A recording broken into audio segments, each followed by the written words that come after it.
Yo, what is going on, everybody? Welcome on in to the show. That's right, we're back. We took off last week. There was a game on a Tuesday, but we are back. Much better shape, to be honest. I feel like if we did this last week, probably would have been losing our minds a little bit, but we're back. Sixers are 5-2, and we got a big game tomorrow against the Chicago Bulls. We're going to break it down, talk about all that, all the surrounding stories. With my guys DJ, Romp, RB here. What's going on, guys? Hey, man, what's up? Let's do it. Sixers Takeover Podcast, man. I missed a week. It's like part of my life now. I need it. I need it in my system. Lots to say, man. Lots to say. Yeah, I'm excited, but a little nervous about this Bulls matchup because they're a really, really good team offensively and defensively, but I think we're going to fight hard. Yeah, I agree. That's a common theme. Shout out to everybody in the chat. We got some channel members up in here, bunch of people up in here already. Shout out to you guys. Sixers Takeover Podcast, episode 6. We're going to try to keep doing this every week. So, keep letting us know if you're enjoying it. Hit the like wherever you're watching. Sub to all the channels down on the banner. That being said, let's get right into this. So, like you said, we're going to fight hard. We might as well just go around and talk for a second about like how we feel about the team at this point, because after that Brooklyn Nets game, in my opinion, we were looking forward to the season. We're like, oh man, here we go again, another one of these, and it's like blowing leads and this and that. Yeah. And honestly, we've really picked it up the last couple games. We won, 3 in a row. We're 5-2. We played a lot better, and last night, to me, outside of maybe the Hawks win, because the Hawks win was a statement game, but last night talked to me on a different level. Going and beating the Blazers, especially with Dame Lillard and that whole thing. But, without Tobias, without Joel, Tobias was a late scratch. And then Danny Green goes down before the fourth quarter. And for our young guys to come together and just, really, they just showed so much heart, like Romp said. So how are you guys feeling about the team? Because I'm stoked after last night. Yeah, I am stoked too. And the Nets game didn't upset me too much. Yeah, we gave up a fourth quarter lead.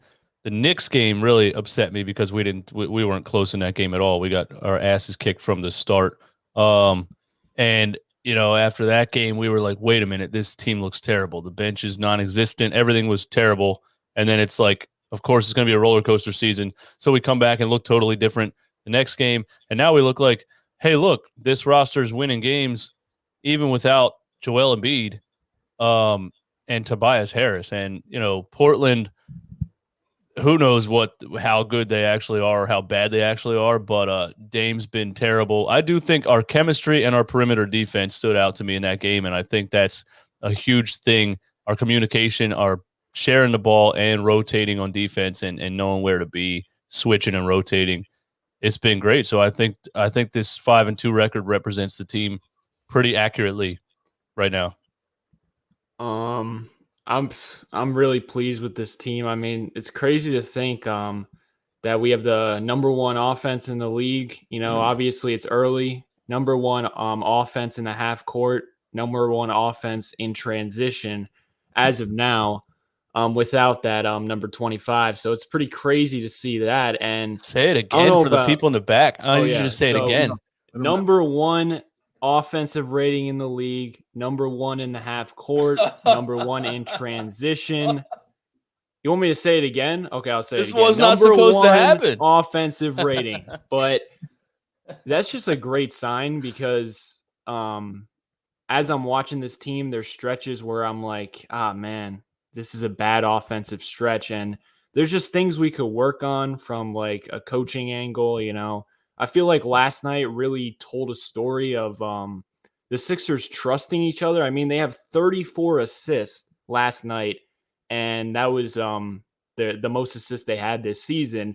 And the Warriors lead the league in assists per game with 28 assists. So that just shows you how much we were moving the ball. So I feel like Tobias Harris and Joel Embiid kind of have to realize that we can trust players on this team. If we move the ball a little more and trust other guys, good things are going to happen, because it seems like when we get ball movement and people are facilitating, That's when our offense is at its best. When we revert into iso ball with both Tobias and Joel Embiid, that's when we seem to have our problems. So I think that's where we need to fix our offense and just trust each other a little more with the stars. Yeah, I agree. And I think that outside of that Knicks game, like I'm just having a lot more fun watching the team. Like the ball's moving, it looks natural, it's fun. Like every guy's a threat to shoot.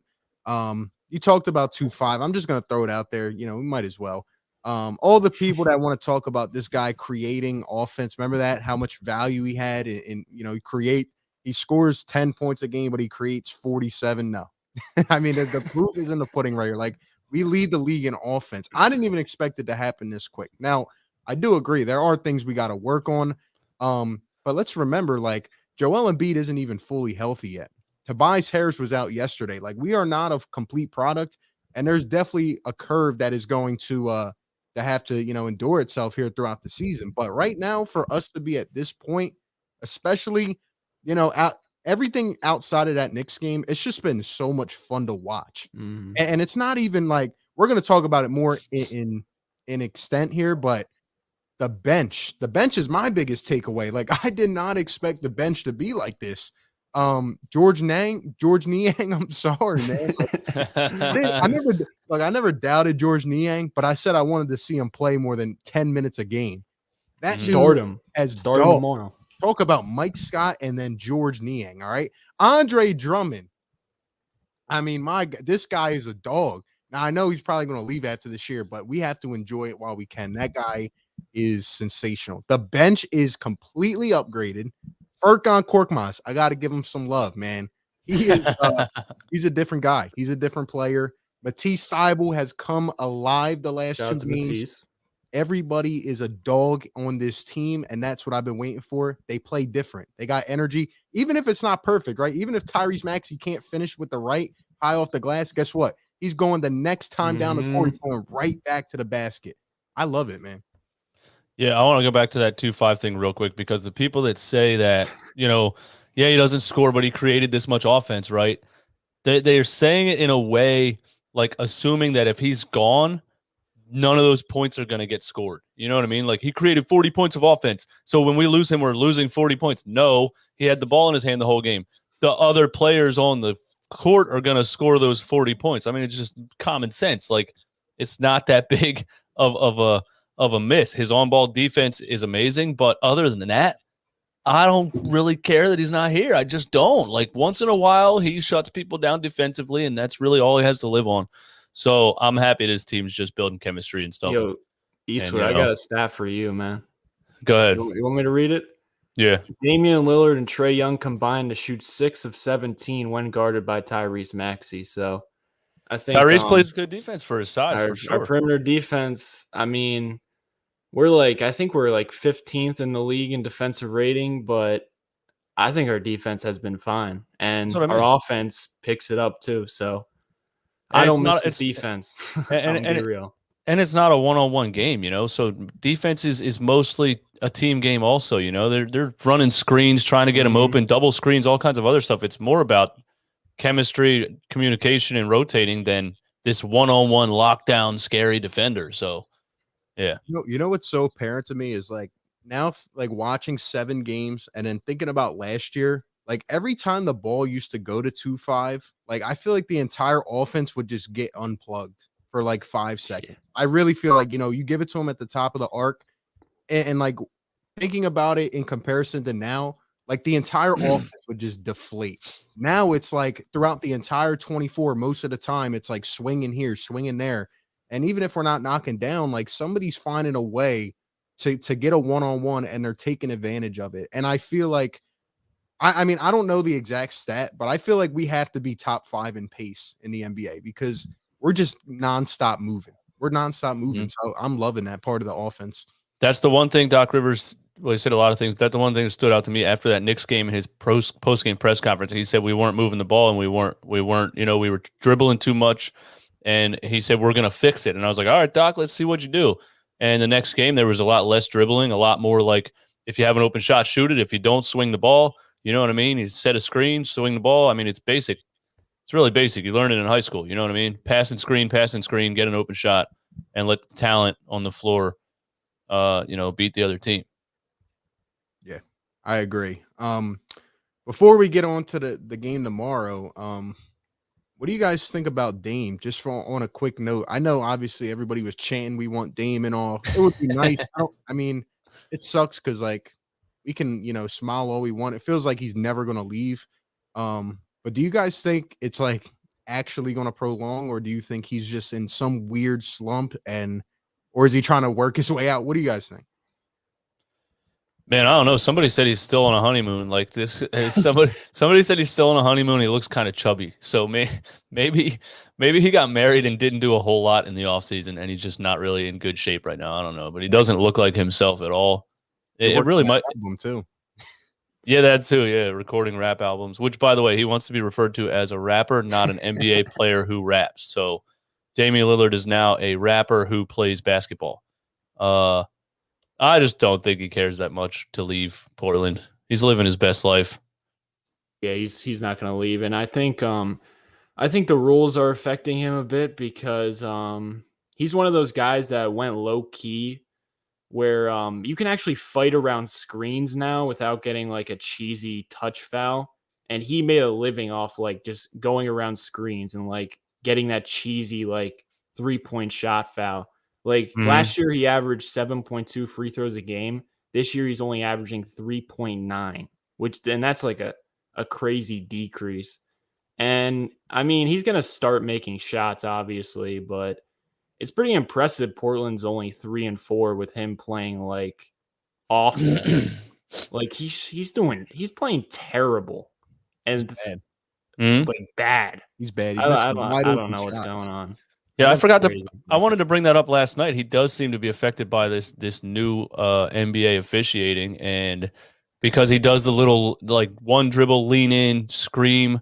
The NBA refs just, I guess, weren't smart enough in the past how many years that anytime a player yells really loud, they call a foul. Now it's like, oh, he's yelling at me, but it wasn't a foul, so I'm not going to call it.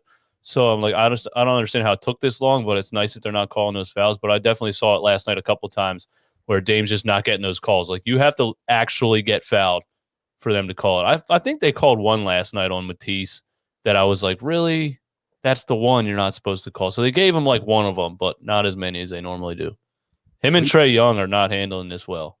Yeah, and Trae Young actually cries about it. Meanwhile, Dame is out here post-game saying like, yeah, these type of challenges, show my true character and all this. I'm like, damn, man. I really – look, I don't care what anybody says. I still wish we could get our hands on him. I feel like he needs a change of scenery or something, but who knows if it'll ever happen. But anyway, the Sixers are balling out, and tomorrow we got the 6-1 Chicago Bulls. Now, I don't know if you guys saw what happened last night. The Celtics are trash, okay? Tatum sucks. All those years of the Celtics fans trying to clown us. The Celtics are playing Al Horford at the 4. Can we just talk about it for 1 second? Bro, Al Horford's been their best player, man. Wasn't Ime Udoka on our staff? It's so much fun to make fun of the Celtics. I just love it. Dude, Ime Udoka was on our staff, and they're playing Al Horford at the 4. They got Josh Richardson. Like, they're a dumpster fire. They're gonna have to sell their team. Honestly, that's what it might come to. Anyway, what was the lead? They blew like a 25 lead or something in the fourth. They were up by 19 with 11 minutes left. I know that. I just rewatched the highlights, and what's funny is the collapse started with a Josh Richardson 3-pointer off the front of the rim, and that's when it started because Caruso got the rebound and threw a full court pass, and it just went downhill from there. Dude, they are bad. But I'm not going to take away credit from the Bulls because I still think they're a really good team. I expected them to be a top 5 team.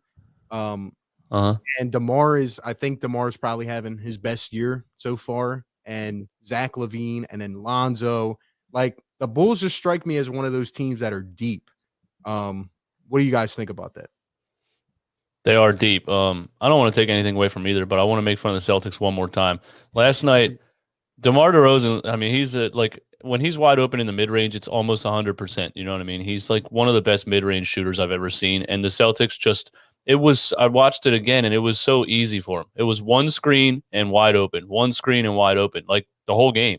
So I think we stand a chance to play better perimeter defense than that. And that was that Al Horford drop coverage on the pick and rolls and stuff. It's just he still does it. He stays in the paint against one of the best mid-range shooters ever. But yeah, I expected the Bulls to be as good as they are too. And it's not just the guys that they added in the starting lineup. Alex Caruso on the bench was making a lot of plays in the third quarter, and they're a really deep team. DeRozan has back-to-back 30-point games, 32 and 36. Zach LaVine is back-to-back 26-point games. So it's like two really good just bucket getter kind of guys, man. You don't even have to really run an offense to get points out of those two, and it's going to be tough. Yeah, I'm scared. I'm not going to lie. They're 5th ranked in defense and 7th in offense, so they're good on both ends of the floor. DeMar DeRozan's somehow shooting 40% from 3, which I don't believe in. I would still give him the 3-point shot, and if he's making the 3, whatever, we'll probably lose. But Vucevic, he's been playing decent. I don't know. I think our game plan should just be like pack the paint. Don't let them get inside, because when they get like in the painted area, the mid-range area, it opens up so much for them. While like if you give them, like, they got Javonte Green in the starting lineup, I would let him shoot all day, and if he's making shots, whatever. But I don't know. It's like I feel like you just got to give them the 3 and hope they're missing. And if they're making, obviously you got to adjust. But like when they get going and they get in the painted area, their whole offense just gets that much better. So that would be my key. I don't know. Yeah, we're definitely going to break this one down. Let's take a step back and first talk about the Sixers. So Tobias is out for tomorrow. I don't know how many games he's going to miss. We have a back-to-back, and I think we play Saturday. That is an unfortunate break for us, because I really wanted to play this team tomorrow full strength. I don't even care what happens against the Pistons. I wanted to play this team full strength. Tobias is out. Danny Green is out with a hamstring injury, and he's expected to be out. I don't know how long, but Doc did not sound optimistic about it. And then obviously 2-5 is out. So we're missing Danny, 2-5, Tobias. Joel's probably still battling a little bit of soreness. So it's not going to be easy. But based off of what I saw last night, like, these guys are playing hard. And I want to talk about the bench, because the bench is going to be huge. But first, shout out to Kat with the $5 super chat. Says, with the Celtics struggling, is Tatum Brown a more realistic trade option for Ben? Well, going by what the Celtics are doing, I wouldn't be surprised with them, but I think they're going to end up trading one of them, or maybe both. But what do you guys think? I just think that would be a huge mistake. I think you probably think that too, but like, it should be common sense what you need to put around these guys. And it's been 2 off seasons now, or more than 2 off seasons, but the last 2 off seasons, it's like, what are the Celtics doing? Like, it's just the weirdest things that they do in the off season that aren't complementing their 2 scorers at all. You have 2 guys that can combine, that literally can average 50 points together, and you can't manage to, string together some good games. I don't know, but I'll take either of them. I think I like Jaylen Brown better than Jason Tatum for some reason. I just do. But realistic trade option for Ben, I don't know, man. It's hard. It's hard to even imagine anybody giving up anything significant for him at this point. Yeah. And it's crazy too, because the Celtics were so close earlier in their career.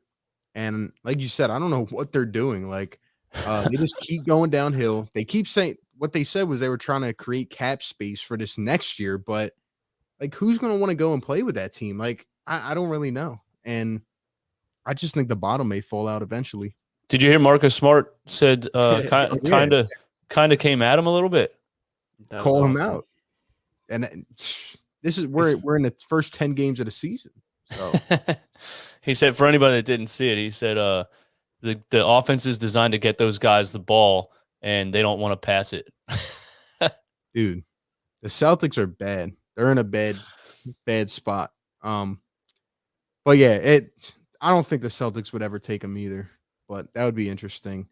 But anyway, about the Sixers bench, right? So that is the part I've been most impressed with about this team. And first, we got to talk about George Niang. So his nickname is what is his nickname? Minivan or something? Yeah, and now Minivan. Yeah, where did that come from?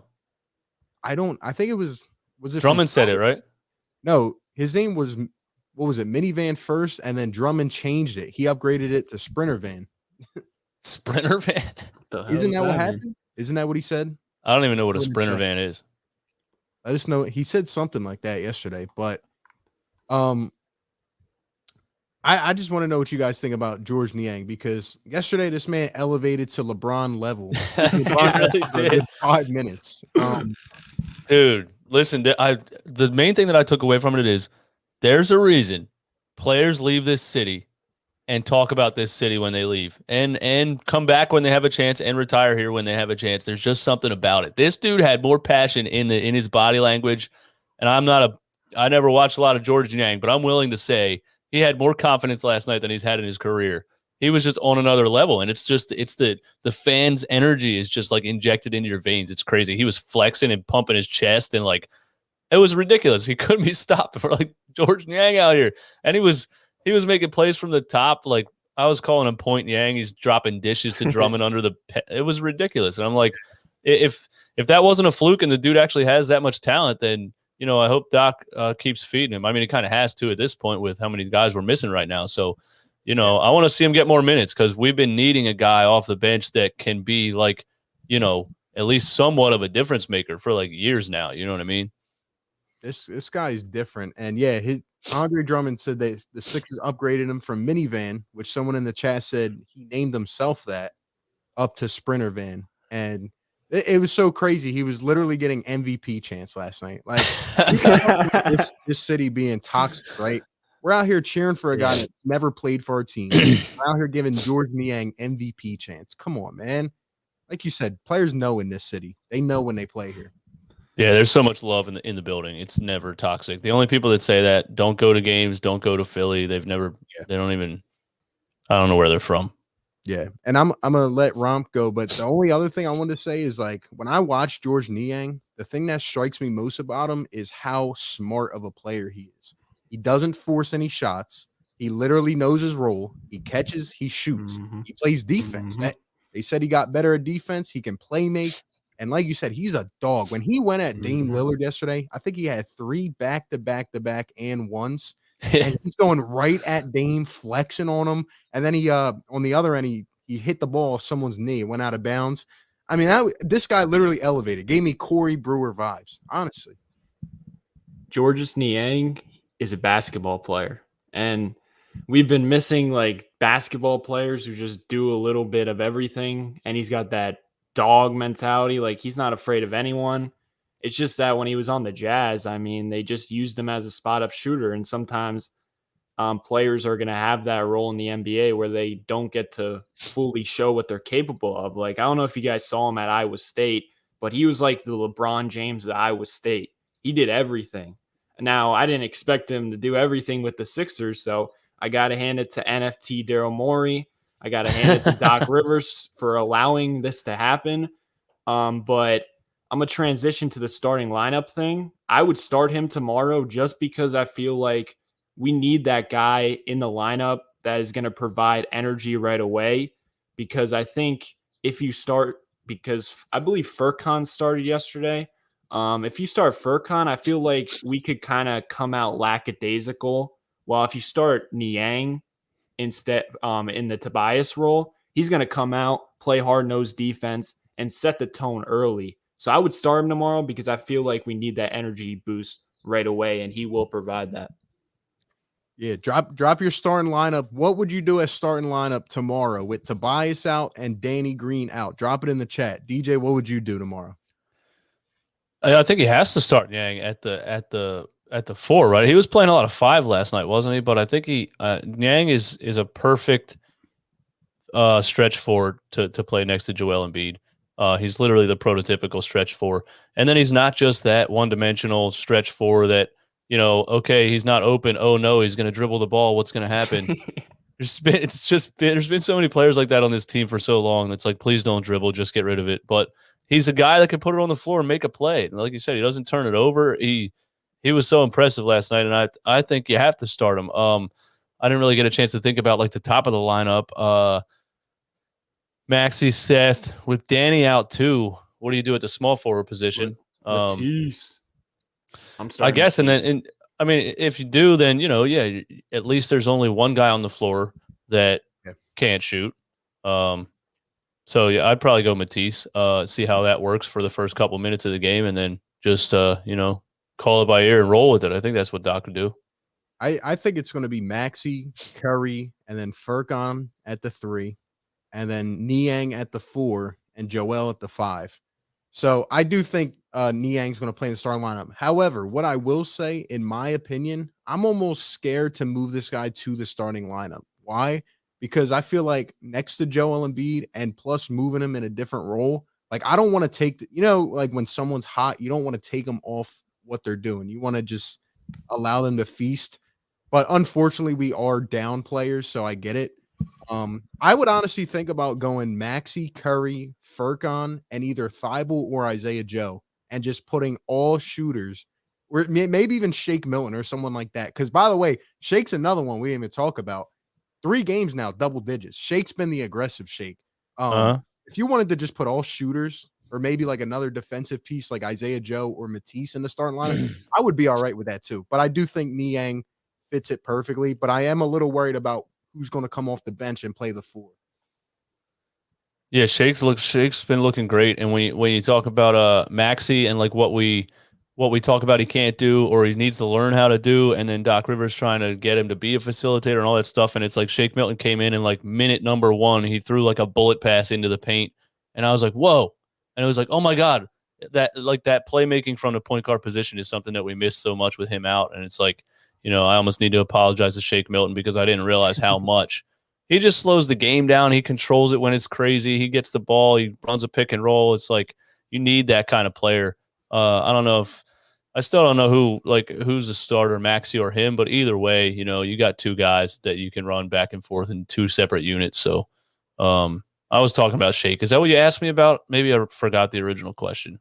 I was telling you guys my thought for the starting lineup, and I feel like George Niang is so comfortable, like just feasting against bench players. Like this guy his confidence level is on top of the world, and I would just hate for him to start and not get a lot of touches because obviously that's true. Going to be the dominant type of guy.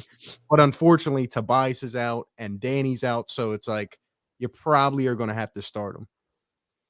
That's true. Could you see an actual? You said Isaiah Joe. Somebody else in the chat just said Isaiah Joe. Could you actually see Isaiah Joe? We're getting a lot of starting. I could see it. I could as a 3-and-D or a Matisse. I love him, but Doc doesn't give him the opportunity. I don't see him giving the opportunity now either. Save Isaiah Joe for the bench and save Furkan for the bench because Furkan can create so many looks for Isaiah Joe. Like Furkan's averaging 3.3 assists off the bench. Like people are underrating his playmaking ability. That's what really is getting the second unit going. Like he can get into the lane and he could make that pass to Niang so many times. Like he's setting up Niang for a lot of open looks. And if you put Isaiah Joe in the second unit, he's going to have a lot of open threes tomorrow. Furkan and Shake is a nice duo we got going on if both of them play with confidence. So you're saying Furkan on the second unit. So would you think about Shake and Maxey together in the starting lineup or no? No, I'm putting Maxey. I'm putting Matisse in the starting lineup because I don't even notice his offensive flaws without Ben Simmons. I'm going to be real. Like I barely notice his offensive flaws. Like every now and again, I'll be like, oh, damn, he sucks offensively. But his defense has been so good this year. And when you don't have Ben Simmons, it's fine. Plus, you're going to have Seth Curry shooting 60% from 3. And then you put Niang, who can stretch the floor as well. Maxey will take a jumper here and there. And Embiid. So, like, I would put Matisse in the starting lineup and I would put him on DeMar DeRozan or Zach LaVine just to get them out of the flow of things. Yo, he feasts against Zach LaVine. He locked them up in high school. He locked them up that's 3 times in the NBA. Every time you put Matisse on Zach LaVine, that's the one player that he has it out for. He literally puts him to sleep every time. So I agree with that. And Queso, we'll get to this in 1 second. We'll transition, but shout out to Seth with the $2 super chat. Says Maxey, Chef Curry, Mighty Joe in the starting lineup. He calls him Mighty Joe Young. Niang and Beast. I love it. I think Embiid's going to have a really good game. I do. I think if Niang next to Embiid, looks great, man. You might have to explore a Ben and Tobias package at the trade deadline. Can we Just throwing it out there? Can we just acknowledge the positivity of this Sixers Takeover podcast? I apologize to Daryl Morey and Doc Rivers, and DJ Eastwood apologizes to Shake Milton, and we're apologizing to people. I need to apologize to Furcon at least so far too, because when you said people underrate his playmaking, it's been insanely impressive at least so far. Because I'm watching him. It's not just like one. He's making multiple reads. You know what I mean? He's coming around a screen and like not just watching the roll man. If the weak defense helps, he's making the skip pass. Like he's really making point guard type of plays. And I'm like, really? Did I miss this somewhere? Where did this come from? But I'm happy it's here. Yeah. I also apologize to Furcon because he's been rock solid. That guy has been it. And he looks like a playmaker. He looks like a natural playmaker. But yeah, it's in terms of Doc Rivers, like in my opinion, like the thing that stood out to me most was how he didn't choke back-to-back leads in the fourth quarter. Like he finally learned his lesson, and he was shorthanded and got it done. And in terms of Daryl Morey, these pickups, I mean, $3 million for George Niang, right? How about we didn't even talk about Seth Curry that much? Like, can we just for 1 second before we talk about this? Can we talk about how consistent this guy is? Like, Seth Curry's the man. I'm sorry, he's just good. He's good. And he'll always be good. He's a Curry. He's confident. He's just, I don't even know how to explain it. He's the perfect third option on this team right now. And it's just every time he shoots the ball now, I'm like, it's going in. It's going. It looks too good. It looks too good. And I love his confidence and just his swag. And he steps back and shoots it and just stares at the opponent's bench and just like he just has so much cockiness. It's great because it's I feel like he forever has a chip on his shoulder because his brother's one of the best players to ever play, I guess. You know what I mean? It's every game he's like, I got to remind people again that I can play too. You know what I mean? And then going into Portland and it's like they want CJ on the team. They want this, they want that. I got to show them again. I can get 23. I can shoot the ball. So yeah, I think he plays with a chip on his shoulder, and his shot is just when he's open, it's going in. It's the most perfect shot I've ever seen. It really one of them. It really is, and he did It's this same thing last year until he went out with the virus, and then he lost his whole mojo. But yeah, I mean, the guy's shooting like 50-60% from three. He's putting up 16 a game. Like this is the perfect role for him. Every guard similar to his prototype just excels next to a guy like Joel Embiid. Every single guy. And it's the perfect fit. So I'm loving it. Now in terms of what K-Cell said, Romp said the attitude has been positive, and it has been. So unfortunately, we got to take a twist here for a little bit. You guys brought it. We didn't bring it up. Right when Romp said it was positive, I said trade Tobias Harris. So I already took it off a cliff. So go ahead. There you go. And now we're about to go down another dark road. So Queso, the super chat, we appreciate it. Says, did you guys see the latest report on ESPN 2.5 refusing to keep Sixers brass in the loop with his mental health? You guys go first. Well, I got corrected on Twitter, okay, by the people that really know the facts, which are the random people on Twitter with 12 followers. They know all of the facts and not ESPN or anybody like that. He's seeing health professionals, just not hired by the Philadelphia 76ers. I don't know. Take that for what you will, I guess. He's just listen. It's the same thing as when he first came back. He's just trying to get paid. That's all. He's trying to do everything he can to get paid without playing for this team. And he tried the jackass approach in the beginning. Show up to practice, act like a jerk, jog around with a phone in your pocket, don't participate, and he got kicked out. So that didn't work. So he's like, all right, I got to do something else here. I'll say my back is tight. I'll say I'm seeing a therapist and I'm working on it. And they'll say, okay, we'll pay you as long as you're working on it. And then a couple of weeks go by and the Sixers are like, yo, Ben, are you going to work on it forever? Or like, you're going to come back at some point? Like, we need a timeline here. And he's not even communicating to management when they can expect him to be back. So there's not much more for me to say on it. I'm so over this guy and this situation. I mean, just get rid of him at this point. Or pay him to stay home and let's just keep the chemistry going and then trade him at the trade deadline. Do not, whatever you do, don't let this team build chemistry and then inject this stick of dynamite into the middle of it. Like, do not inject this double-edged sword into the middle of the locker room when they're all having fun and playing good. Like, I think it's going to be a disaster if they try to do that. Just trade him for role players. I don't care. Anything. Please get him away. I'm sick of that dude. Yeah. I've also changed my stance here. Like DJ said, like, please keep this guy as far away. Like, I will literally pay this guy. We can start a GoFundMe to keep this guy away from the court because what we have going right now is magical. Okay. It is special. Now I know it's not a finished product, but it is like I said earlier, it's actually fun to watch the team. And this guy, what he's thinking at this point. Obviously, he wants to get paid. I think we can all kind of say here, he's working out with the Sixers in their facility. He's talking to some people. We won't talk to others. Now there's growing tension because he won't accept what they're trying to offer. This is such a disgusting situation. Okay, get this guy out of here. And here's my hot take for you guys. I don't think the guy plays more than 3 years for the rest of his career. I think he's going to be out of the league in 3 years. I think he is truly in a dark place. So I hope he finds what makes him happy. But it's not basketball because look, man, just think about it as a competitor, right? I'm sure we've all played sports before, or like you've done something where you're like, your hunger comes out, right? You're seeing your team go out here and eat right now. Like, this squad looks good. You're telling me you don't have one urge to get on the court? You're acting like you're going to go to somewhere else that's going to be better than this team? Come on, man.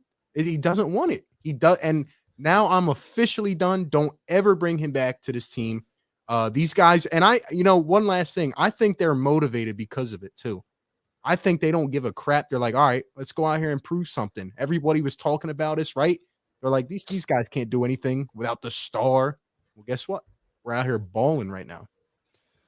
Yeah, Ben's main focus since day one has been Ben Simmons, and that's it. And it's been evident. It's been clear since his college days. It's been clear since the beginning of his NBA days. It's way more clear right now.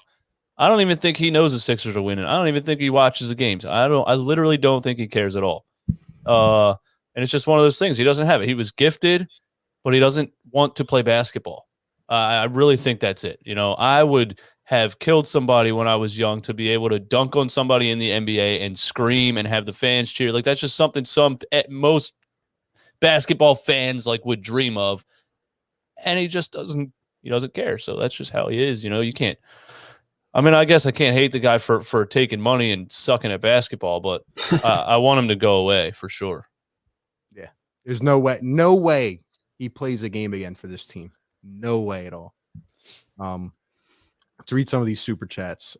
Seth with a $2 super chat. Gotta watch Dorkmaz. He'll trick you guys. Go 2 for 30. Dorkmaz. Here we go. Why do you have to go Dorkmaz on us, man? Oh my god. Look, he's a dork. I'm not gonna lie. I never heard that name before, man. I said last night he looks like he's gonna trip over his own feet all the time. It's just how he looks to me, bro. He thinks he's way too good. It's just, I love him. It's Did you so see that funny. picture with the City Edition jersey where he had the foam finger on? He's a funny dude, man. Like, he is a funny dude. He's a funny dude. He doesn't try though. Prince is trolling us. Real time with Princes. I thought this was a Flyers podcast. I'm out. There's Flyers podcasts. Who would do that? Might as well start one, Prince. Might as well. We'll probably get all the 2-5 stands who might not watch his team anymore. But shout out to him. Rick Bennett with the super chat. Thank you, Rick. Says, you dudes mentioned Sixers need to work on things. What exactly and how do they fix it? All right.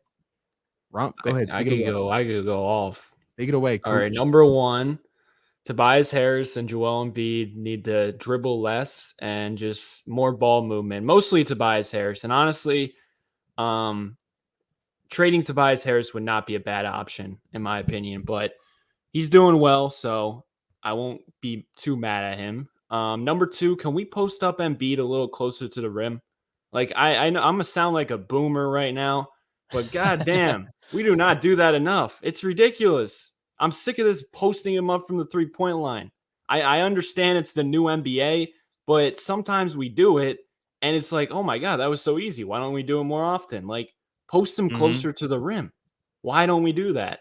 Number 3, use Seth Curry and Tyrese Maxey more.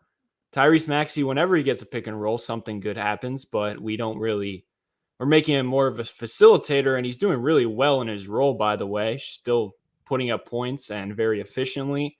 And Seth Curry, he should be getting probably like 10 more shots than Tobias Harris, but right now, like, Tobias has way more shots than him. So I feel like we got to use Seth Curry more. Those are my things. Before DJ goes, I just want to say, I know people, like, first off, your point about Joel's spot on, because I've been saying this every game that he's been in. Now, he did confirm himself. He said that his knee has been bothering him, and that's why he's been, not being as aggressive.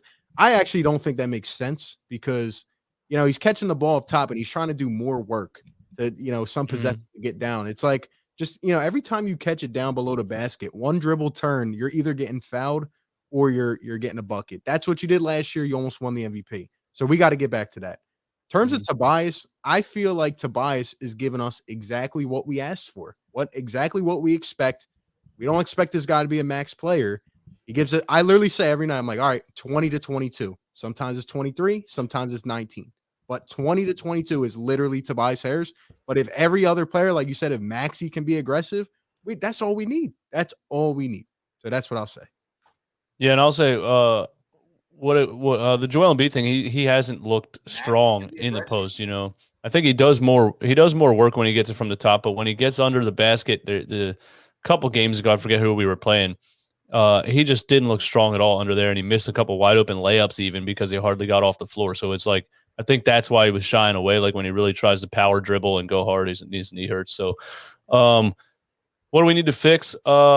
Consistency. That's really all it is, man, because, it's been a roller coaster in just 5 games. We got absolutely stomped by the Knicks and everybody looked bad. And then we come back and now it's like everybody's good. So I just want consistency and everybody to keep playing the role and the moving the ball and less ISO. Joel Embiid ISOs are one thing. He can beat a lot of people. Tobias Harris ISOs, I'm not interested in ever at all, unless it's on the block and he's doing his little fadeaway jump shot. So the Knicks game, it was a lot of ISO at the perimeter, and it ended up with Tobias Harris with the shot clock running down, and it gave me Brett Brown vibes. So just moving the ball, being quick, and Tobias taking the ball and making a move, and if the move's not there, just move the ball again. Playing team ball, man. That's all. Yeah, and one more thing I would add is that sometimes we go on these little droughts and we turn over the ball a little bit too much, but I expect Maxey to get better with that. I feel like he kind of moves a little bit too quick for himself sometimes. And, even Furkan or maybe Shake, like they just turn it over a little bit too much sometimes, or even Joel. But I think it'll just come with the chemistry. Other than that, I'm liking what I'm seeing. So that's pretty much what we got on that. Shout out to Aaron for the $20 super chat. We appreciate that. Says, on DJ's idea of trading Tobias, with the size of his contract, don't think we can get the same or better value in return. He's not just a 20-point per game scorer. He's an improved passer and defender as well as the top leader on the team. I've seen a lot of leadership from him. What do you guys think? Yeah, I agree. I mean, I feel like I am a little too hard on Tobias, but at the same time, it's like, it's just simple things that he could fix and he would be like a way better basketball player. But I don't think Doc Rivers has the balls to tell him to dribble less and just be more assertive. I'm not saying he can't dribble, but like sometimes he tries to back people down and it ruins the flow of the offense. Like just make a move and go. When he's assertive, that's when he's good. And he's playing really well and I'm proud of him, but he also pisses me off. So I don't know. I'm in the middle with Tobias. I think Doc has said that to him a lot. And I remember when Doc first came here and they asked him, like, how did you fix Tobias Harris? Because like the first month of the season, it was like, oh my God, Doc fixed Tobias Harris. And he said exactly what you just said. He said last year he wasn't doing what he's best at. What he did with the Clippers is get the ball going downhill and make a quick move. And so I think Doc really got that into his head last year. Just take the ball and make a move. And if it's not there, pass it. Or whatever, and he may have got away from it recently. in those couple of games where we got a lot of Tobias ISO ball. But I think Doc got back on him and said, "Listen, man, you're the best when you're going downhill and making a quick decision." And last game, he looked like that. He didn't play last game because of the health and safety protocol, but yeah. And another thing I would add is that he's averaging 9 rebounds a game. So at least he's trying to, make impact in some type of way. But I agree. I think Tobias, we know what he is at this point, and eventually maybe we'll get another piece back, but who knows? Who knows? So we're running with what we have. Gossip Girl with the super chat says Jason Tatum would ruin your chemistry. Not worth it. Respect. I don't know what's going to happen with the Celtics. I really don't. I think we might be overrating this a little bit, where it's like we don't need any stars. We have chemistry. We're gonna conquer the world. Like at the end of the day, in the NBA playoffs against great teams, you need a guy like Jason Tatum. You can give the ball to, and he can score in the fourth quarter. So, I would not say no to Jason Tatum. And that's actually a good point. I was going to ask you guys that, but I still feel like we need another player. Especially when the playoffs come, we need someone with experience. What do you think, Romp?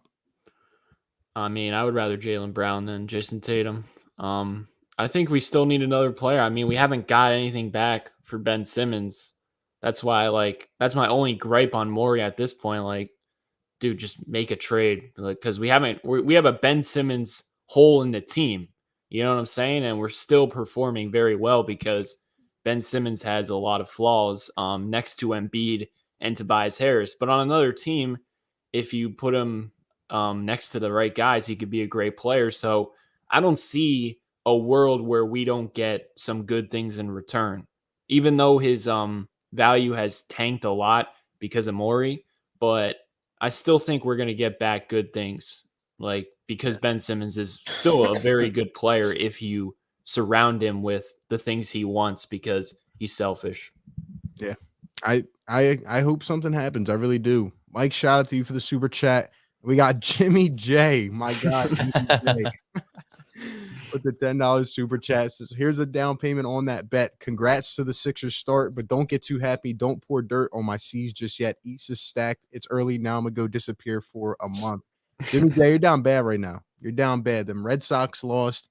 The Celtics, I'm sorry, Jimmy J. You used to clown us, man. They stink. They're bad. They're trash. I mean, they're disgusting. Okay. And I do respect you, man, for owning up to your bet, because he did bet. I think what did he bet? I think he said if the Sixers start off better than the Celtics or something in 5 games, he would super chat. So shout out to Jimmy J. I respect you for being a man of your word. If I was a Celtics fan, I'd be pouring dirt on my own team's name, because if the Sixers have done it, before this whole process started. Not that the process has been great by any means. I've been pouring dirt on the Sixers every day of my life for the past 20 years. So, it's okay. You can talk trash about your own team. They're not good. He said in the chat too, he said, we'll give you Marcus Smart and whatever else for Ben Simmons. Oh man, they're really down you're bad. Down bad. Oh my God. They're asking for Ben Simmons. Oh man. I mean, the fact that they moved their coach to their GM. They're playing Al Horford at the 4. I mean, it's just bad. It's bad. But yeah, Celtics stink. But shout out to Jimmy J. They do. Who do you think is when you say we need another player? And like I said, you need that guy in the fourth quarter in the playoffs. You're not going to get it back in return for Ben Simmons. So we're still in this same situation. Who is it, and how do we get him? Yeah. Let me ask you guys this. Just say someone like a Blazers or a Wizards comes to us, right? And they're like, all right, we'll take 2-5, we'll take Thibault, we'll take Maxey, or just someone like that, like a combination of a couple of them. What do you guys say to that? We'll take Seth Curry. What do you guys think? For who? Maybe a star. Another star. Dame? Ben and Seth Curry, you said? I was listening to someone, and this guy was pretty much saying how nobody, there's significantly less available free agents after this year. It's going to be a weak free agent class. Guys are signing extensions. There's really not many guys out there. So it's either a Dame or a Beal, but I just don't see those guys leaving. But I'm just saying, just hypothetical. Or you can substitute any player you want. The Wizards actually might have saved the Beal thing because they put some talent on the team. I don't know if that makes them a contender, but Spencer Dinwiddie looks pretty good so far, and even Kyle Kuzma's like at least scoring. That's more than the Wizards have had for a long time. So I think Beal's out of the question for now too. But I would do it. I'm just gonna say yes, like straight up. Like I was just in, and this is why I don't go in there. I was just in Sixers 24/7 yesterday. I open Facebook and it's there, and I get a good laugh. But somebody said, "Would you trade Ben and Maxey and a first for Jaylen Brown?" And all of the comments were No shot. no way. We're not going to give up our depth. We're not going to give up our young guys. We're not going to give up this or this. Like, you wouldn't do it? I would do that instantly. Oh my God, that's what I'm saying. Dude, I was like, what are you guys talking about? You wouldn't do that. And it's those groups are full of people that watch one team and they don't actually watch the rest of the NBA because they just, what there was a Zach Ertz for who was the top wide receiver in the league at the time? I don't remember, but people were like, no, we're not trading Ertz. Like, that's just how they are in there. But yeah, I would say yes. I would do it for Jaylen Brown right now. Like, I would do it for Dame. CJ, I wouldn't give up Maxey and a first, but I would give up Ben and a first for CJ right now. What do you guys think about this? I'm sensing the Mavericks are gonna just suck and really struggle, and I think they're gonna be like, we need another star next to Luka, and they're gonna be like, oh, we could fix Ben Simmons, so we trade Ben for Tim Hardaway Jr., Jalen Brunson, Reggie Bullock, and then we get some picks. So like just 3 solid role players and like 2 first-round picks. Would you guys do that? I think it depends on who's available. Like, if I'm the Sixers, the teams that I'm really targeting are like maybe the Timberwolves and the Kings right now. But if all those teams are just like, no, we're not getting rid of any of our guards, then if it gets to the trade deadline, then I'm doing something because I'm not keeping this guy all year. Yeah, the trade deadline has to be the final straw, but apparently Daryl Morey said this could take 4 years. So if he really meant that, I don't know what his plan is in 4 years, but why did I don't Brogdon think he sign that extension? The Pacers stink. I'll say this. I would rather do a deal where we get a buttload of things rather than doing a deal, unless it's for Damian Lillard or Bradley Beal. I don't want a deal where we're giving up Ben and something else, unless it's like like Isaiah. No, not Isaiah Joe. Paul Reed and like Charles Bassey or Jaden Springer.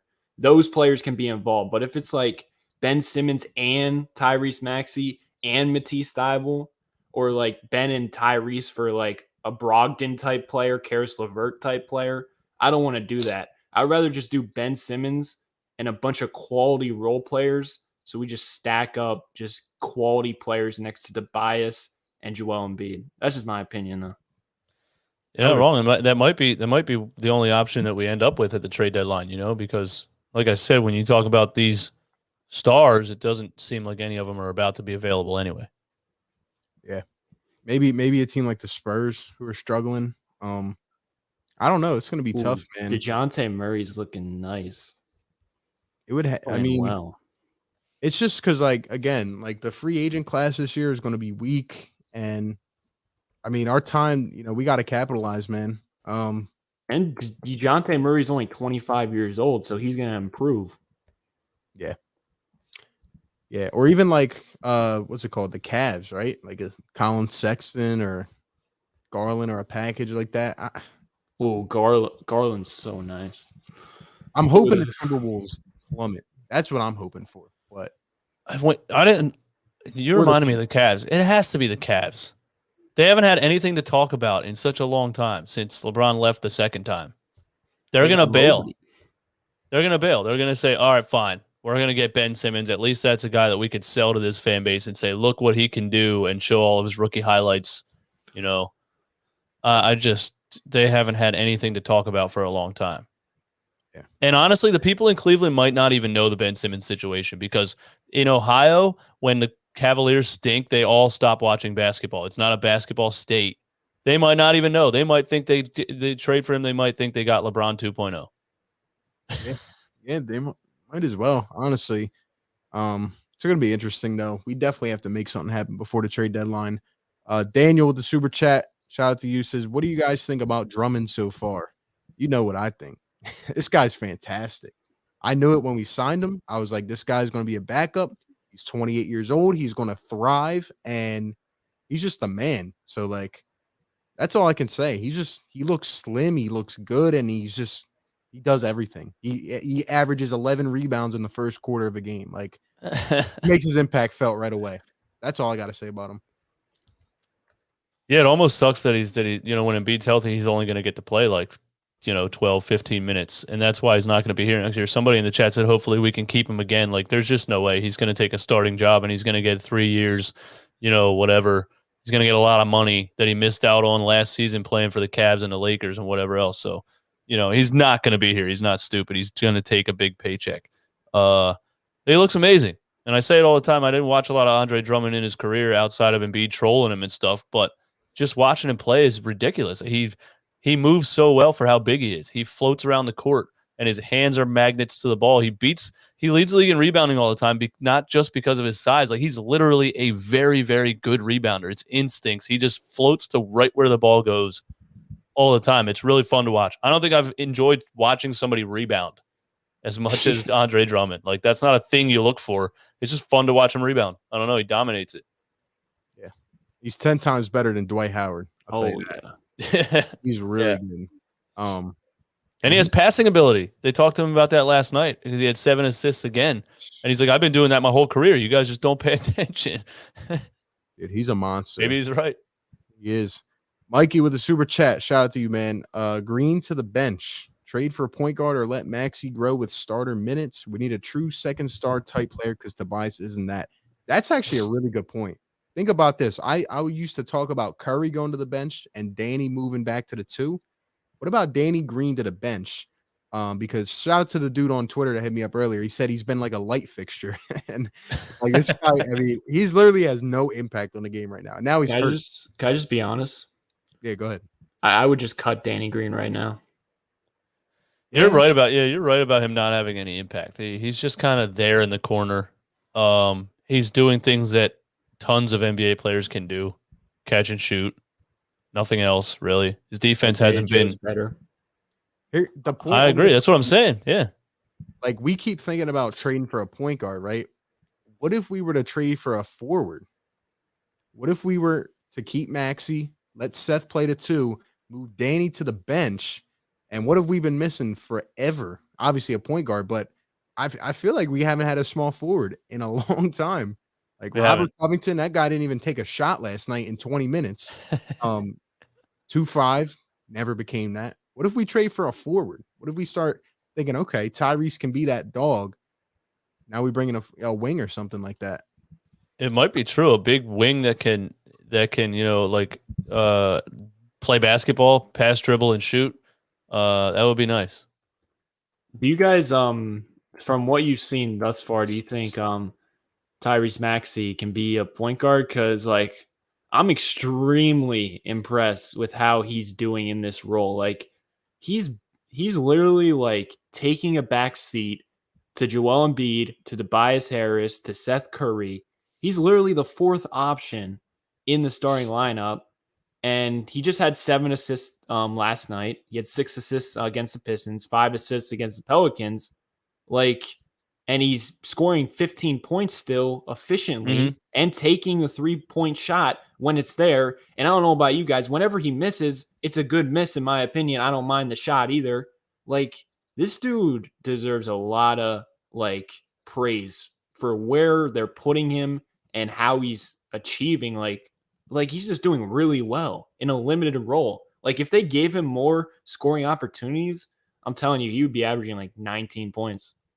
Yeah, and at his age to throw him in there like that, and it's a lot to learn on the fly, and that's why the first game or 2, I was like, man, I don't know if this dude can, but it was like, dude, it's the first 2 games of him trying to learn this whole thing of, like what you said, knowing when to score and knowing when to take a backseat to everybody else. So it's a balance. It's something that he's learning slowly. And the good thing is, when he does have the opportunities to score, he's a scorer. You know what I mean? So he's the fourth option, but he can get a bucket if they leave him open. So it's a perfect role for him.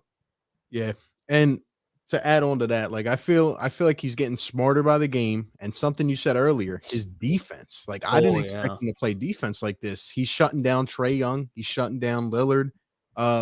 He's not biting as much. He's not committing as many bad fouls. He does have a bit of stretches where he gets turnovers, but I like him a lot. And I want to keep letting him expand his role, to be honest. But yeah, we have a lot of talent to work with. We definitely do. But yeah, our team is stacked right now, and guys get their roles. That's the best part about it. I feel like nobody is too selfish on this team. Like I feel like they really feel like a team now. It's weird. Like we were the 1 seed last year, but at times it was almost like we had games that were so awful. And it was like, what the heck? Yeah. But we were the 1 seed and it got masked. I'm not lying. I'm not going to lie to you. I was lying all last season. I was not impressed the entire time. You know what I mean? And I don't want to sit up here on YouTube and constantly be like, listen, guys, we beat this team without 3 other players. We beat this team without 4 other players. We beat this team and this team.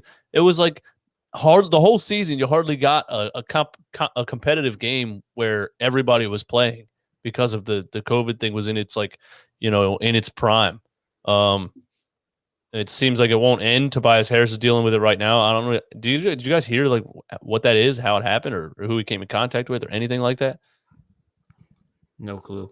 Nah, but I was worried about the fact of he might have been around other players too.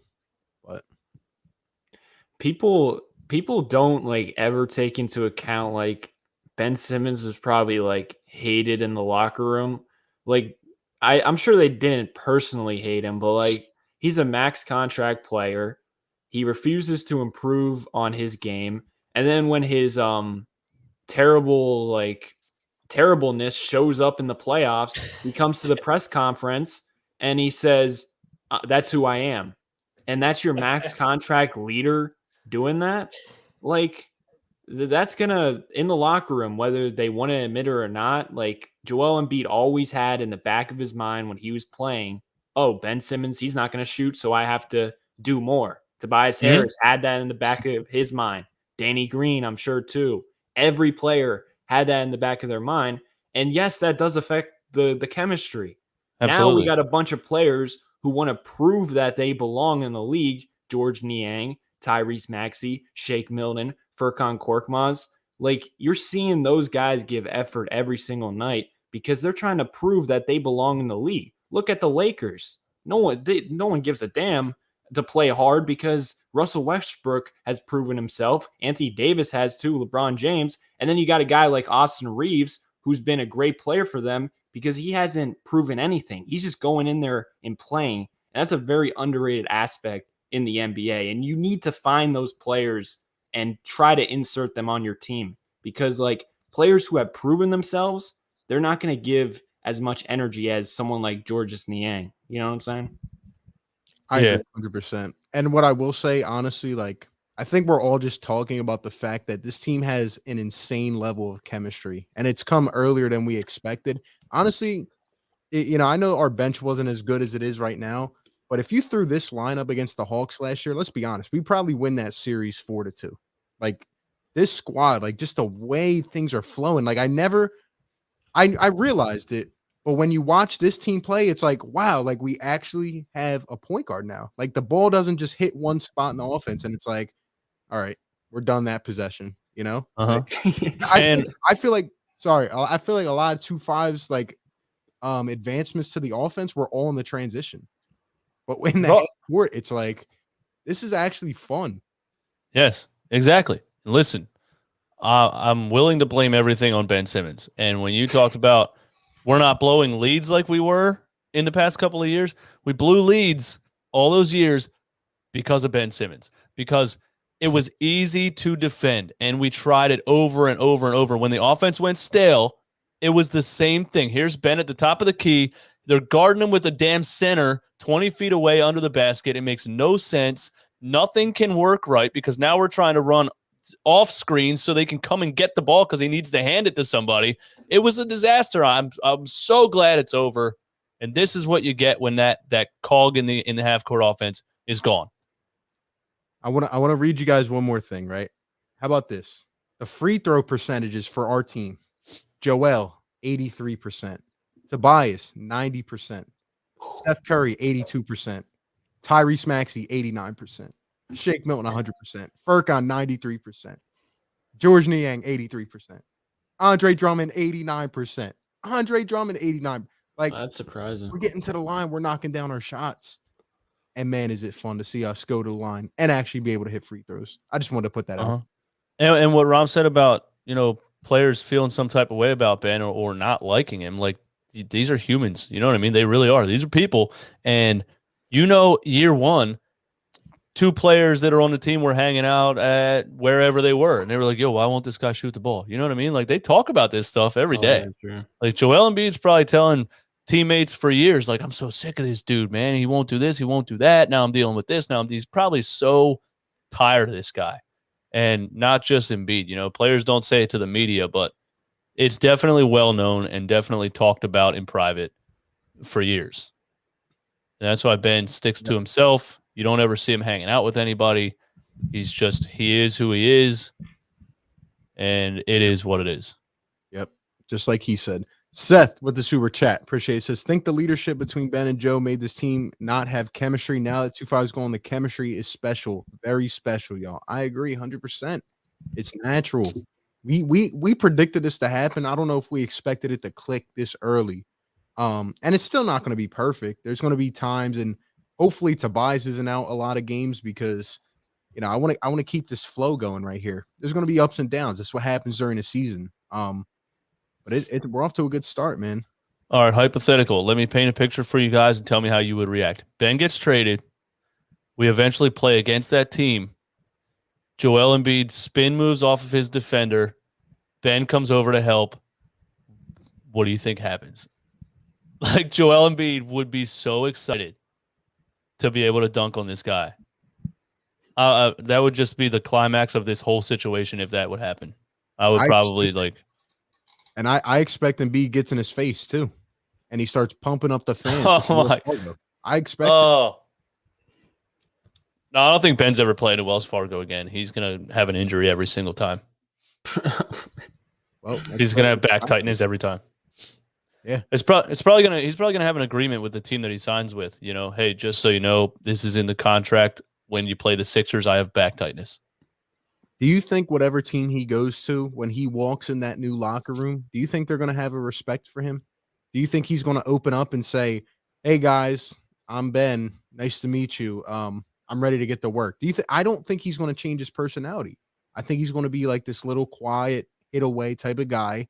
I feel like that's who he's always been. I don't think he's going to change.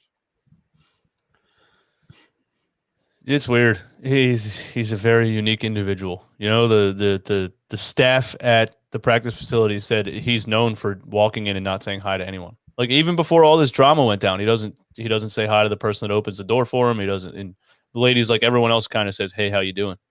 That's just how he is. He's like, "I'm Ben Simmons. I'm here. Please get out of my way and clean the floor before I walk on it." Yep. And I used to give him credit, too, for never showing emotion because I was like, all right, this guy can handle his emotions in game. Now I come to realize, like, that's just who he is.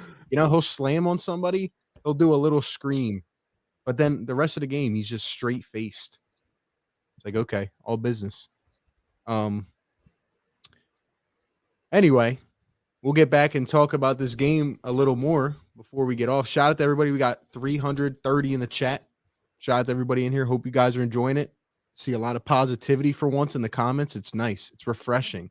This team is refreshing. Yes. I'm happy. Like, it is fun to talk. It's fun to talk about. Wow. We're having fun talking about the Sixers for the first time since the end of last year, I guess. Yeah, I love this team. Without Ben Simmons, oh my God. I just love Tyrese Maxey so much. And Seth Curry. Tobias Harris, he's on my he's in the middle right now. I love Joel Embiid though. I just love everyone, man. besides Tobias. But I like that Tobias is willing to fail. Like, he'll just keep shooting. That's what I like about Tobias. Tobias is going to keep doing him, honestly. I'm happy for Joel because, like, there really is no other Philly athlete I want to get a championship more than Joel. Like, just like his entire story, his demeanor, like every time this guy talks, like my heart, I'm just like, I really want this for him. And the crap that he's been put through with this team, and like now he's out here and he's like, all right, let me go to work. You know what I mean? And all he's done, he's handled this entire situation like a pro, classy guy. Yes, he's been way too nice the whole time. He should have been mean year one. He should have said, "Get this guy off my team. I need players that make sense, that can, bring out the best in me." And now he wasted 5 years of his career trying to fit next to a guy that doesn't fit next to him. But we all lied to ourselves the whole time. Yeah, we did. Oh yeah. Before we talk about this matchup, one more thing. Can we get some Matisse Thybulle love? This guy has been going off the last 2 games. I think he finally woke up. I was getting a little bit worried about Matisse. He woke up. He had 4 steals and 3 blocks in like 3.5 quarters, and then he had 3 steals in the first quarter. That guy will actually cut to the basket as well. It's not good. Yes, but he'll actually. It's not good. It's not good, but he will. Yeah, he'll actually try. I mean, he did hit he hit a 3. I think it was the other night. It looked pretty good, but I don't care, man. Like, this guy on defense, he's a different breed. And now that he's not getting these stupid little touch fouls, okay, he's dangerous. He's dangerous for the league. Anytime you want to stop a guy from scoring, all right, Tease, come on, go stop him. And that one night where he blocks the ball 4 rows into the stands and then he palms it with one hand. Like, who does that? Who does that? He blocked a jump shot from behind on top of the ball and just dribbled it like nothing ever happened. He was owning Cam Reddish. My only thing about Matisse, I like how he's playing, and without Ben Simmons, I like him more. So I'm no longer a Matisse hater because I don't notice his offensive flaws. So I'm gonna blame Ben Simmons for me hating Matisse because I barely notice his offensive flaws, and I enjoy him being out there. And his shot's looking better. One free throw, his form looked good, and his misses aren't that bad. Come playoff time, it's going to be interesting to see how teams play against him, and that's when we're really going to find out. Also, he smiles too much for me. I think a little less smiling, and I'll probably be more of a fan. I just don't like – he's always smiling. It's like, dude, you're playing basketball. You don't got to be smiling so much. And then also, I feel like he plays too aggressive sometimes on defense. Like, just stay in front of the guy. You don't always got to go for the steal. And then that's when he gets those fouls on 3-pointers. Like, dude, you have the athletic ability to stay in front of anyone. Just don't be so aggressive. Just chill. He did it on CJ last night where he jumped at a pump fake on the perimeter, and then CJ drove past him and he went for a chase down block and smacked him in the back of the head. And I'm like, God, Matisse, that's just what he does, man. He just never stops trying to block every single shot. He can get up too. He can actually throw it down in transition. Like, I'm like, okay, Matisse, okay. He's a freak athlete. He just doesn't know how to play basketball, so you don't see it that much. You know what I mean? Like, if he really had like a 2-dribble kind of jab step, he would dunk on everybody. He's crazy athletic. Do you guys notice the smiling thing, or is that just me? Like, he's just like the nicest guy ever. Yeah, it's just who he is. He's a nice guy. He's living life, Romp. Let him love life.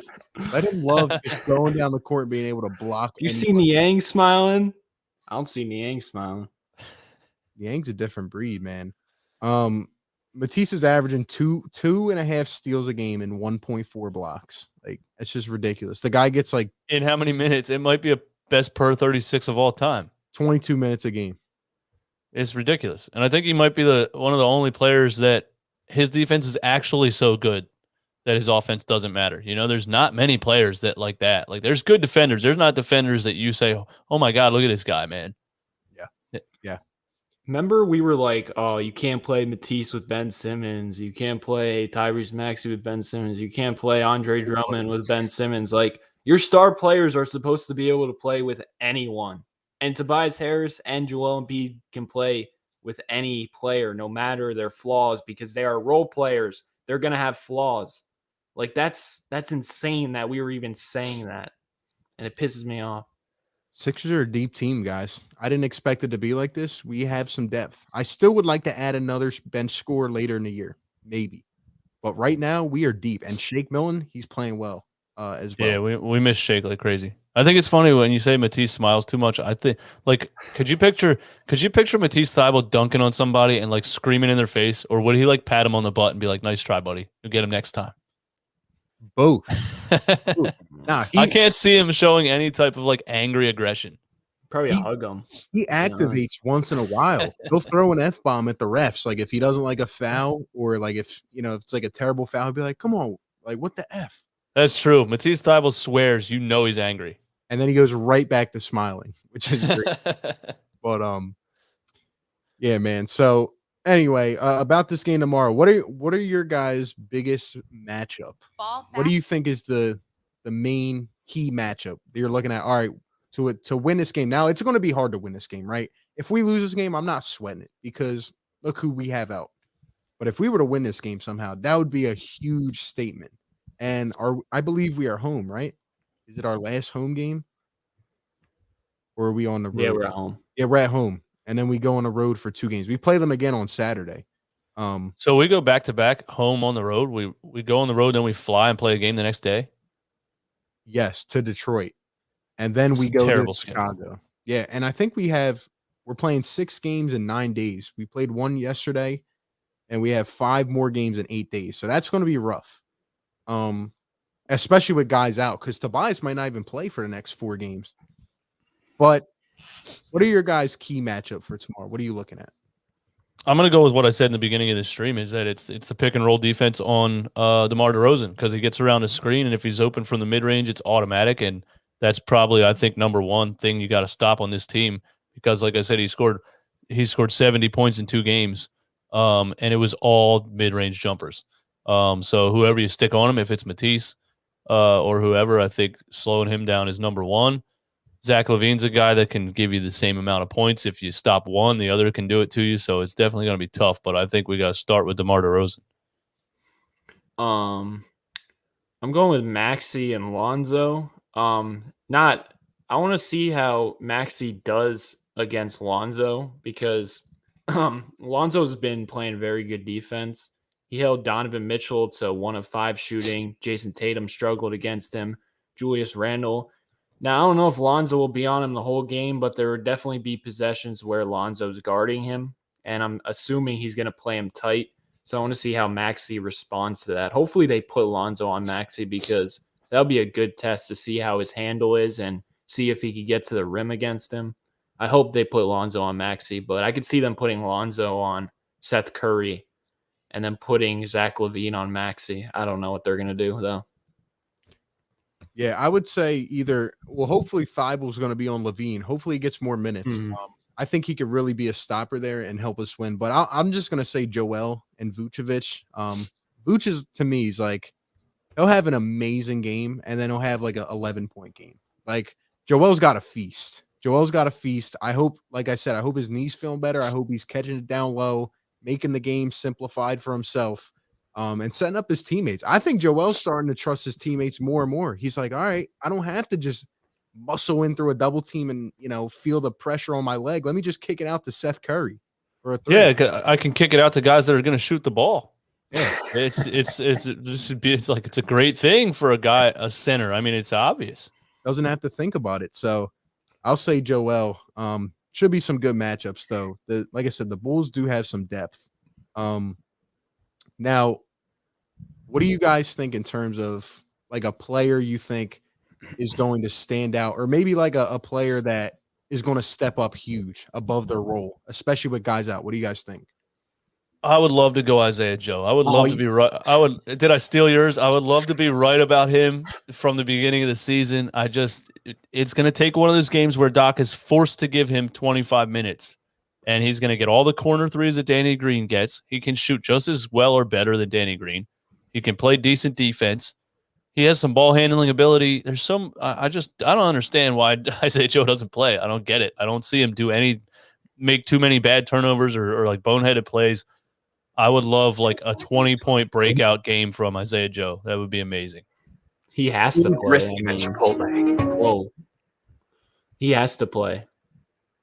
So he's going to get minutes. I think he'll step up, but I'm going Matisse Thybulle because I think he could shut down Levine, and that would change the whole aspect of the game, or DeMar DeRozan. So I think Matisse. I would love to have Maxey just go for like 25. That would just be awesome. But if we win tomorrow, like I'm gonna be going crazy because I'm not expecting a win. Like if we somehow win without Tobias, and Danny Green, well, Danny Green sucks, but I don't know, man. If we win, I'm gonna be. I think I might say Sixers to the finals. Like that's how hype I'll be. People in the chat are saying the matchup of the game is George Niang against Alex Caruso. Guys, Niang. Let's go. Niang for 30 tomorrow. If this guy puts up 20 again, I'm literally buying a George Niang jersey. Like, this guy is on fire. My player, I think Shake Milton's going to step up this game. Ooh. And I know he's been, he's had 13, 11, 10. Shake's going to have a really good game. He's going to have like a sneaky 14 to 16. He's going to play really good against Caruso. I think Shake's going to step up. I do. And I think he might be even be in crunch time a little bit. We'll see. Yeah, I would love it for his confidence too. If we can get back to that 39 points against the Clippers kind of Shake Milton. What have you guys done to Romp? No, dude, this is what happens when I actually like my team, Exactly. See, Sixers fans aren't just negative for no reason. We've been negative for 20 years because the team has been an absolute failure and disappointment for 20 years. So when they actually look good, we're like, yay, they're good. Now I'm excited to talk about them. That's what I'm saying. And like, I feel like you guys come on here a lot and you're like, why are you guys always so negative? Like, we would love to be talking. Like, this is fun. I would love to be talking like this every week. And I hope we do. But we, like you said, we have a pulse of the fan base as Philly fans. Like, we really know our team. But when it's good, we're going to love it. We're going to talk about it. So this is the best. I would love what about a 30-point Niang game? Like, I think they might like burn down the city. Like, that would just be. I mean, we talk about Curry's jump shot. How about Niang's jump shot? There's something about it. Dude, he's so confident. He'll shoot over anybody. He doesn't even have to be open. And it's just that like super high release and the follow through, and his rainbow just drops swish. Best pick and popper in the league. Great. Oh, dude. His 3-point is great. Every time I see him slip a screen and move back out to the wing, and he's there. He's open by like 2 feet every time. Did you guys watch him at Iowa State ever? I did not. Oh man, I'll go watch his highlights. He did everything. So how come he only got 10 minutes a game with the Jazz? Because that's how the NBA is. I mean, we see it with Isaiah Joe's not getting minutes, and he's capable of doing things. That's just how coaches are, man. At all levels, honestly. I mean, this guy took a gamble on himself. He only got $3 million in free agency, and he came to this team that was drama filled. But like, shout out to him, man. Yeah, hopefully something happens and we have a little bit more cap space after this season. Yeah. Dude, if Matisse Thybulle locks up either DeMar or Zach LaVine, whoever it is, like, we're winning this game because their bench is not impressive. I mean, they got Alex Caruso, who's good, but he just hustles. Tony Bradley, Derek Jones Jr., Ayo DeSumo. Like, our bench should destroy their bench, if I'm being real. Like, oh God, I'm getting way too positive now. We might. I forgot about Derek Jones Jr., man. That guy's he's still getting paid in the NBA for being able to dunk a basketball and not do anything else. I think we could win tomorrow. Because somebody said we're overrating. Go ahead. Also, the Bulls are, what are they, 6-1 now? And they're traveling, and they just had a very good come from behind victory. They're due for a letdown game. And we're chilling in Philadelphia right now. We're not traveling anywhere. Oh, we're winning tomorrow. I'm betting the game. I'm betting. And hey, their only loss was 104 to 103 to the Knicks. Yep. So, And they Man. almost blew that. yeah. So the Sixers played, or I'm sorry, Team Australia played US, and this was on July 12th. And Matisse Thybulle was guarding Zach LaVine again. And LaVine went 1 for 4 with 5 points. And Thybulle had, I think he had a couple steals on him, and he's just amazing. He led that game. Matisse Thybulle led Australia with 3 steals and 2 blocks. So Yeah, he was crazy in that game. and I think I'm- I was live streaming that game. Yeah. And there was something from high school where it was like Matisse's first game on varsity, and he locked up Zach LaVine. He's locked them up every time he's played them. So Thybulle and LaVine. I remember, what was it, last year when he had like 2 blocks on him? That's just his kryptonite. So Yeah, I think LaVine did suffer a lot from not having another guy that he can get the ball to. Especially in the fourth quarter when they would double trap him at half court and he would force everything. Now he has another guy, DeMar DeRozan, that he can defer to. So it's tough, but Matisse can still do his thing on him. I would be going and being disrespectful if I did not mention that what's his name? Tony Bradley. Tony Bradley is a member of the Chicago Bulls. Pretty good. Shout out to Tony Bradley, man. Traded him for 3 days of George Hill. He will be playing tomorrow. I know Sixers fans love him. He doesn't stand a chance against Andre Drummond. No way. No, neither of them, him or Embiid. No. Do you know what's By the way, crazy? Embiid's not on the injury report, even as like questionable or anything. So he's definitely playing. Oh yeah. You know what's crazy?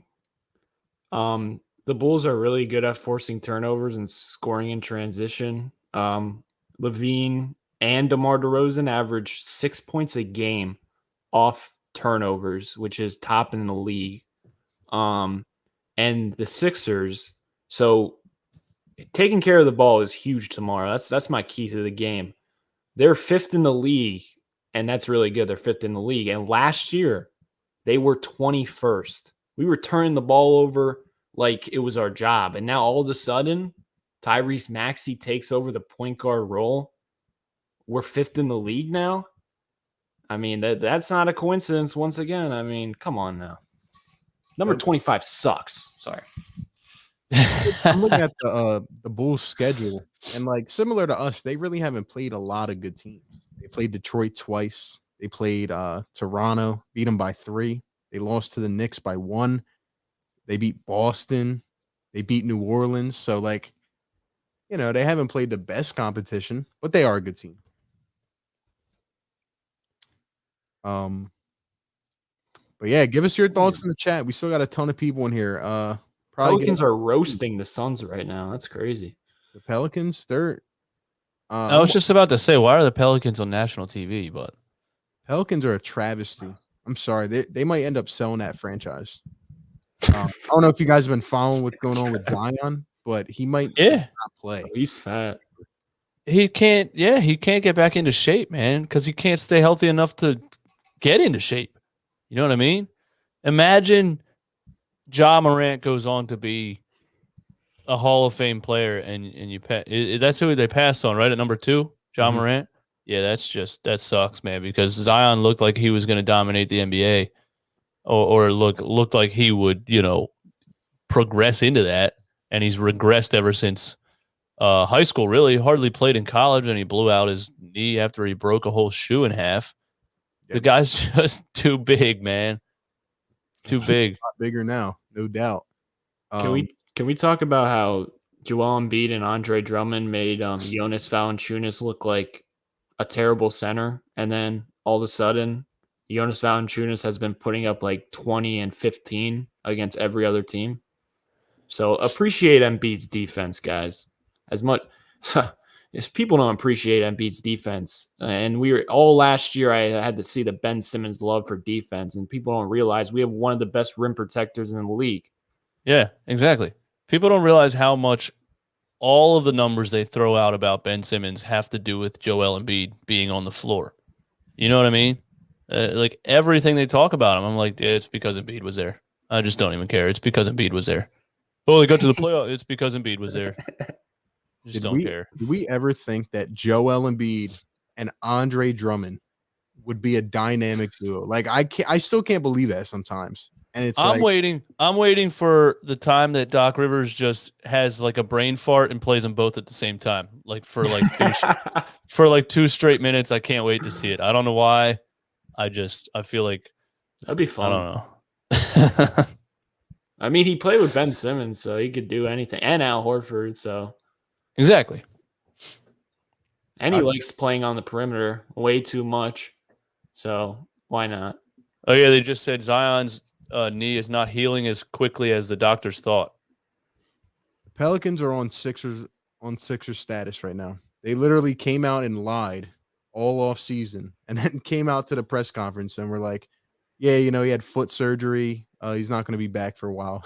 like, all right, that team is bad. Give us Brandon Ingram for Ben. Well, they're up by almost 20 right now, and they're not even playing. Why. They're not even playing Brandon Ingram. I guess Ingram must be resting or something. I don't see him in the box score. Devontae Graham is pretty nice, man. Poor Suns geek. Another no look. The thing about the Pelicans is for the Pelicans, it's like, where do they even go? Like, they've tried, and as soon as they gave away Anthony Davis, they're done. So, yeah, it's tough, man. They couldn't put anybody around Anthony Davis. I don't know. It's wild. You would think you get a player like Anthony Davis, they still weren't very good. You still have top draft picks. You would think you'd be able to package future draft picks, do something to put somebody good around him, and they just couldn't for a long time. So it happens, man. It happened with LeBron in Cleveland. It happened with Iverson in Philly. Yep. Sometimes teams just fail. Shout out to all my sad Philly fans out there, Phillies fans, as the Braves are about to win the World Series here. I'm a sad. That's crazy. We're not going to. So we signed Bryce Harper, and the Nationals win the World Series the next year, and then, oh my God, Braves were 1 game up until like September, and they're a couple innings away here from winning the World Series. So, I can't take Philly. Like, so if we would have won the division, they would have been in a wild card. Yeah, they almost didn't make the playoffs.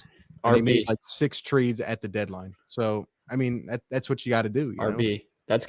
We're going to have an Atlanta Braves type run this year. We have to. That's how special I feel right now. I'm feeling it now. Feeling the positivity. I think it's a lot more realistic in baseball. Baseball is one of those sports where you never know what team it's going to be. Man. Negativity. I'm just saying. Talent wins in the NBA. Talent's been winning for a long time. I agree. True. Jay the Bull with the super chat. Embiid and Drummond equals Mountain Stars Trail 2. Yo, these guys they got some chemistry together, man. They're a destructive duo. And I feel like I just love how they can put aside their beef or whatever it was. And like Drummond just loves his team. Every guy that comes here just loves his team. Whether it's Niang, Dwight, Drummond, like they all just embrace it. So maybe we should find a way to play them an equal amount of time. 24 minutes for Joel, 24 minutes for Drummond, and roll like that the whole season. Regular season, I would do that. If we're winning. Drummond's a dog, man. That's why the last game when we were up by whatever, he brought Embiid back in the game. I'm like, there's 5 minutes left. We were up by, 26 or something. Like, why isn't Embiid on the floor? I mean, with us giving up so many leads, I was kind of like, yeah, we got to do that because we could not give up another lead to the Hawks. If that happened, I would have just left Earth if we gave up another lead to the Hawks. Also, the Hawks suck, by the way. And all you Hawks fans making fun of me for putting you guys number 7 in the Eastern Conference rankings. You guys are nothing. Let me tell you that. They're gone. They went away. The Hawks fans went away, and Toronto. I mean, Toronto's 5-3 right now. Actually, I thought they were going to be worse than that. But the Hawks fans, they went away for sure. They said Atlanta owns Philly. They were saying all kinds of dumb stuff after that. I mean, come on, man. Like, you beat us with Kevin Huerter. I haven't heard the guy's name since. Dude, we smacked those guys. That was my favorite game of this season.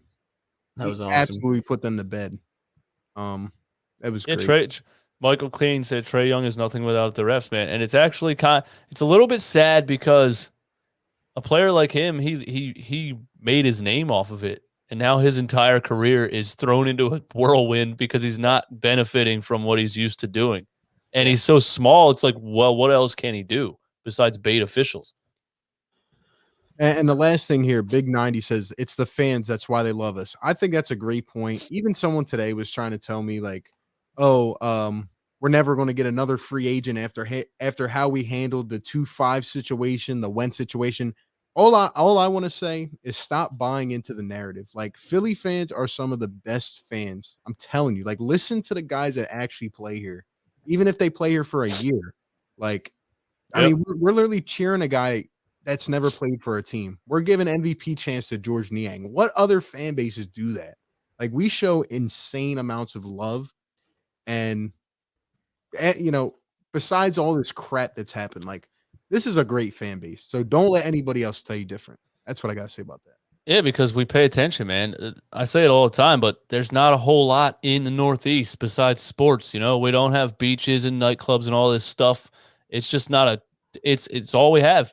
They pay attention from this jump. I don't remember what player it was, but they were talking about Miami and LA, and they were like, yeah, Philly fans show up in the first quarter. They're there before the game starts. These teams, they show up in like the middle of the second quarter with their, all their celebrities on the sideline and all this stuff. It's different. It's different here, man. It's like real fans that really pay attention.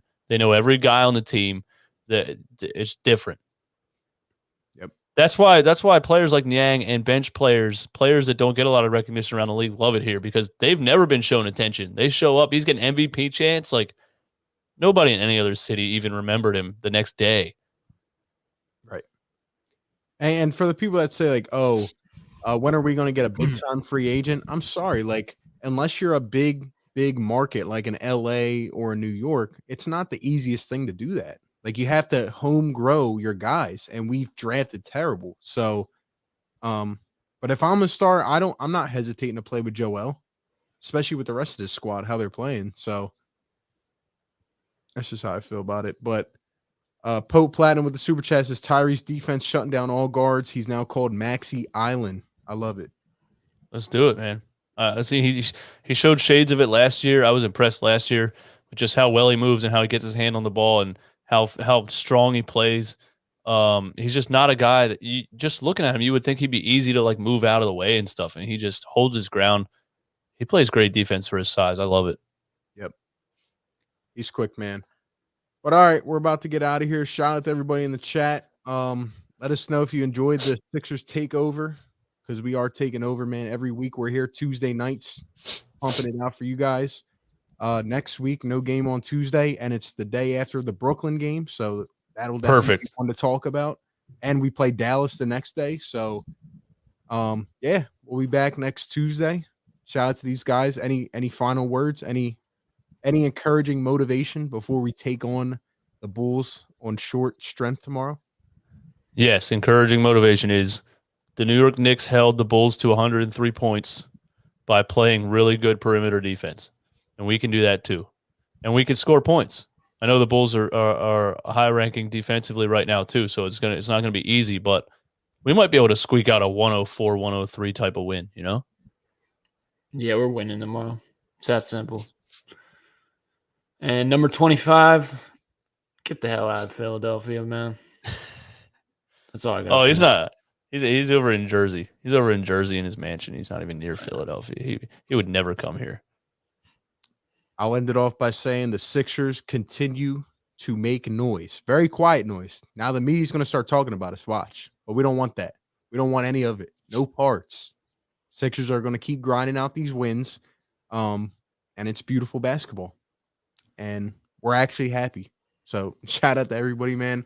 Let's get a dub tomorrow. At least one of the next two. We got to. What's up, Mina? Mina said she's going to the game tomorrow. Look for her on the Jumbotron. All right, we'll be looking for you.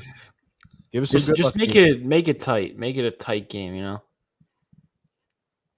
Yeah, make it competitive game. I think don't get blown out, man. Then I'll be sad, and we're gonna be negative again.